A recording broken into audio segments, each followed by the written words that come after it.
There's nothing better than baking your own bread at home, but it can go wrong. Hi Paul, I'm having trouble with my loaf. Can you help? This is an underproofed bread. There's a tear there and a little tear there. That's an indication that the bread inside will be very, very tight, which means when you've been proving your loaf, you haven't proved it long enough. Now I'm going to show you how to make a really good loaf of bread. To start with, you need a good flour. In here, I have some gorgeous, strong white flour. That's the key thing. Don't use the plain flour. Into which I'm going to add some fast action yeast. That goes to one side. On the other side, I'm going to add my salt. Mix the yeast in first, then the salt, and then the whole thing together. Now I'm going to add a little bit of olive oil. You can use a little bit of butter if you wish. Olive oil mixes in, then cool water goes straight in. Roughly add about half to start with and mix it in with your hands. Then a little bit more, another half again of what's left in the bowl.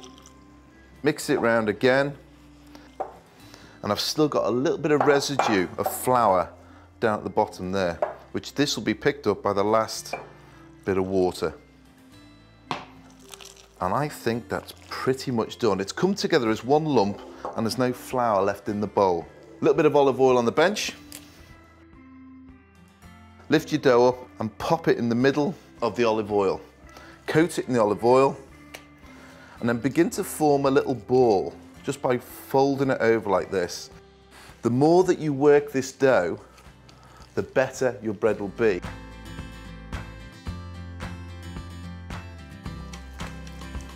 And that is what I'm looking for. It's lively, it's soft, and it's smooth. That will go back in the bowl that you mixed it in, saves washing it up, and cover it up with a bit of cling film. Do not try and find an airing cupboard or put it on top of your oven. That superheats it, and then you lose the flavour in the bread. So nice, slow proving. Now I've been resting the dough for about an hour. I'm going to bring this dough out. Smells slightly fermented, which is what you want. Now, I need to shape this dough. Flatten down the dough, take all the air out. Fold over the top, fold over the sides, and then roll it up, as if you're doing a sausage roll.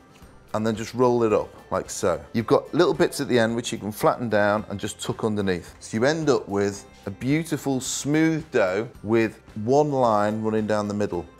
If that line comes to the side, as it proves up, it rips there, and as it bakes, it will rip there. Get your baking tray, which has been lined with baking parchment, not greaseproof. Greaseproof sticks. A little bit of oil underneath to make sure the paper stays flat. So lift up your dough, pop it on there, and then you can cover it up in a plastic bag and leave it to prove. Now, how long do you prove it for? Well, if I'm talking about the average kitchen, it would take about an hour. Touch it and it'll spring back. It'll be nice and light. Bake it off around 220 for about 30 minutes. This will create a beautiful crispy loaf on the outside. If you prove your bread properly, you end up with a beautiful loaf like that. And you can see how smooth it is all the way around. And one line down the middle. That is a gorgeous loaf. This one, I don't want to see any more loaves looking like that. You'll have me to answer to. For advice, hints, tips and recipes on baking, visit fabflour.co.uk.